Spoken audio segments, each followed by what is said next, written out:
bienvenue, c'est Anfan et aujourd'hui je vais vous parler de drones, de Black Friday et de voitures. Donc on va commencer avec les drones puisque la semaine dernière DJI a enfin annoncé en France l'arrivée des Inspire 2 et des Phantom 4 Pro. Alors le Inspire 2 il est à destination des professionnels, donc je ne vais pas entrer dans les détails puisqu'il ne m'intéresse pas forcément et je pense que la majorité d'entre vous non plus parce qu'il coûte quand même super cher, mais il a quand même des caractéristiques plutôt sympas. Donc on notera forcément une structure en alliage magnésium-aluminium, des bras en fibre de carbone, une vitesse max de 108 km/h, 27 minutes d'autonomie, 7 km de portée, c'est quand même assez ouf tout ça. Le support des caméras X4S et X5S. Alors pour ceux qui ne connaissent pas les caméras X4S, X5S, ce sont des caméras en fait qui sont sur nacelle. Donc, vous savez, c'est les caméras qu'on met en dessous d'un drone et qui peut tourner sur 360 degrés. Eh bien, ce sont ces caméras et la grosse différence entre le X4S et le X5S, c'est le fait que le X4S propose un capteur de 1 pouce alors que le X5S propose un capteur micro 4 tiers. Et forcément, plus le capteur est grand, meilleure la qualité d'image sera forcément. À côté, on retrouve aussi le support des profils cinéma, la technologie Fly Autonomy qu'on connaît déjà avec DJI. Donc vous savez, c'est la technologie qui permet d'éviter des obstacles, de traquer les gens, de tourner autour, de revenir au point de départ tout en évitant des obstacles. C'est vraiment un truc de malade parce qu'il y a des capteurs dans tous les sens et c'est là qu'on voit que DJI a quand même une avance par rapport à ses concurrents.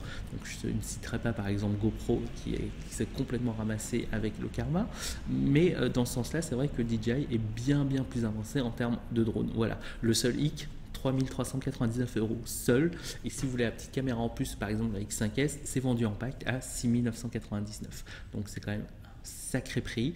Maintenant, c'est à destination des professionnels et donc forcément, eux, ils ont les moyens. À côté, plus accessible, il y a le DJI Phantom 4 Pro. Alors le DJI Phantom 4 Pro succède forcément au Phantom 4 et c'est vrai que dernièrement le Mavic Pro a pris le relais, disant que tout le monde qui voulait acheter un Phantom 4 se sont dit finalement on va plutôt acheter un Mavic Pro et c'est vrai.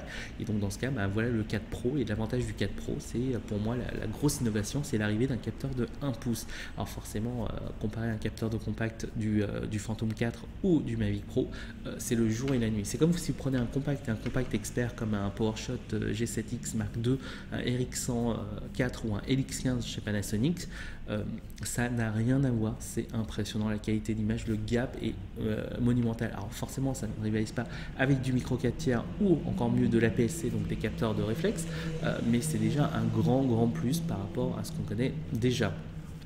À côté, le design, on retrouve exactement le même design que le Phantom 4.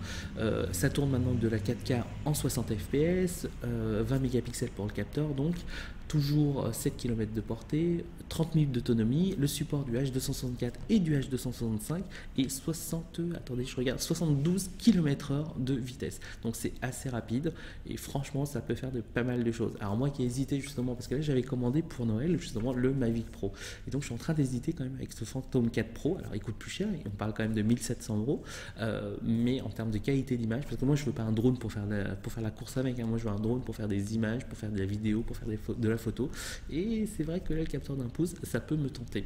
Et pour ceux qui ont vraiment plus d'argent, puisqu'on trouve aussi un Phantom 4 Pro Plus avec une nouvelle radiocommande, donc c'est la différence avec l'ancienne radiocommande, c'est que celle-ci intègre un écran, donc un écran de 5,5 pouces avec une résolution Full HD et en plus avec une luminosité de 1000 nits. Donc c'est pour vous dire, ça n'a rien à voir, c'est quasiment le double en termes de luminosité par rapport à ce qu'on connaît avec nos smartphones. Donc c'est plutôt pas mal. Voilà. Et l'autre jour, j'étais aussi au lancement du Black Friday par Amazon. Donc c'était organisé le jeudi soir, donc avec un gros sablier géant, tout simplement pour lancer un compte à rebours avant minuit, puisque c'était le lancement du Black Friday. Alors pour ceux qui ne connaissent pas le Black Friday en fait c'est le vendredi qui suit Thanksgiving aux États-Unis. Alors pourquoi on l'appelle Black Friday? Tout simplement parce que normalement tout le monde se repose, tout le monde est en congé et bien forcément les boutiques on se dit puisque tout le monde est en congé, autant aller faire les boutiques, et si on va faire les boutiques, autant qu'on puisse trouver de bonnes affaires. Et bien c'est le cas du Black Friday. Donc si c'est pas non plus l'anarchie comme on a aux États-Unis, on se retrouve avec des offres sur nos cybermarchands qui sont plutôt sympas en termes de Black Friday. Alors je tiens à préciser une chose parce que j'ai vu des remarques pas mal dessus. Le Black Friday n'est pas une période de solde, donc il n'y a aucune obligation. Donc c'est pour ça qu'il faut vraiment faire attention sur le Black Friday. On a vu par exemple avec le site Azos qui s'est amusé, donc des utilisateurs l'ont noté, à augmenter ses prix. Donc comme c'est pas une période de solde, ils ont aucune obligation légale de respecter le prix de base, le prix qui était genre mardi et qui l'ont augmenté pour le Black Friday. Donc faites attention quand même. Dans tous les cas, c'était juste une soirée de lancement, rien de bien spécifique, et c'était d'autant plus drôle parce que la soirée de lancement se faisait le jeudi soir alors que tous les cybermarchands s'étaient déjà lancés dans le Black Friday dès le jeudi. Donc on peut même pas appeler ça le Black Thursday par exemple. Bref. Et on finit donc sur de la voiture avec, cette semaine, j'ai pu aller découvrir la nouvelle Mazda MX-5 RF. Alors RF, c'est pour Retractable Fast Track, donc en fait c'est le toit, c'est une décapotable avec un toit rigide qu'on a pu voir avec CC justement, 207, 208 CC chez Volkswagen, etc. Pourquoi je vous parle de la Mazda? Tout simplement parce que je trouve que c'est une caisse que je trouve plutôt sympa. Les MX-5 de Mazda ont toujours eu une place à part, tout simplement parce que c'est la décapotable du pauvre. Là par exemple pour la nouvelle, elle va de 27 700 €, 27 800 je crois, jusqu'à 37 500, donc c'est pas non plus inaccessible pour le plus grand nombre, donc c'est vrai que c'est pas non plus donné, hein. Une Twingo ou je sais pas quoi, c'est 15-20 000, là on se retrouve avec 10 000 de plus, bon, c'est pas donné, mais ça reste une voiture assez accessible. Elle sera disponible dès le premier trimestre 2017, avec en plus un nouveau coloris. On parle d'un coloris qui s'appelle, attendez je vous le retrouve, qui s'appelle Machine Grey. Donc en fait, alors là Mazda essayait de me le vendre, c'était très drôle, puisqu'il me parlait, alors Machine Grey c'est la toute nouvelle technologie de peinture où on a l'impression que c'est peint à la main, blablabla. Bon bref, en vrai, moi j'ai rien vu du tout.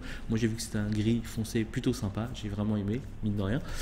Mais le côté peint à la main, j'y crois pas des masses. Bref, il sera disponible en deux motorisations, 1,5 litre et 2 litres, une boîte manuelle 6 rapports ou alors une boîte automatique en option sur la version 2 litres. 3 niveaux de finition, élégance, dynamique et sélection. Et pour le lancement, justement, durant ce premier trimestre, on n'a toujours pas de date, pour ce lancement, Mazda propose une MX-5 RF First Edition, donc il prend justement le niveau de finition le plus haut, auquel est rajouté un pack sport, donc des sièges en cuir tout le tralala, et aussi des jantes alliage 17 pouces BBS en gunmetal. Gunmetal, c'est exactement la même couleur que nos derniers smartphones comme iPhone, OnePlus 3T, etc. Donc, bref, c'est plutôt sympa, c'est limité à 150 exemplaires et la disponibilité générale sera à partir de juin 2017. Donc moi je vous dis pas qu'il faut acheter des voitures ou autres. Moi je vous en parle parce que j'aime bien la voiture sans trop m'y intéresser non plus. Je vais jamais vous parler de motorisation, etc. Je sais pas en dire. Par contre en termes de design, bon, il y a des trucs sympas et si je peux les découvrir moi-même et vous les partager, eh bien je les partage. Voilà, je crois que c'est à peu près tout pour cette vidéo. Donc, si vous avez des remarques, des questions, n'hésitez pas, je suis disponible. Et puis, n'hésitez pas non plus à me suivre sur tous les autres réseaux sociaux, comme Twitter, Facebook, Instagram. Vous me retrouverez bien évidemment tous les jours sur le Journal du Geek et tous les mercredis sur Team Game One, sur la chaîne donc, de jeux vidéo. Voilà, j'ai à peu près tout dit et moi je vous dis à bientôt sur une prochaine vidéo. Ciao!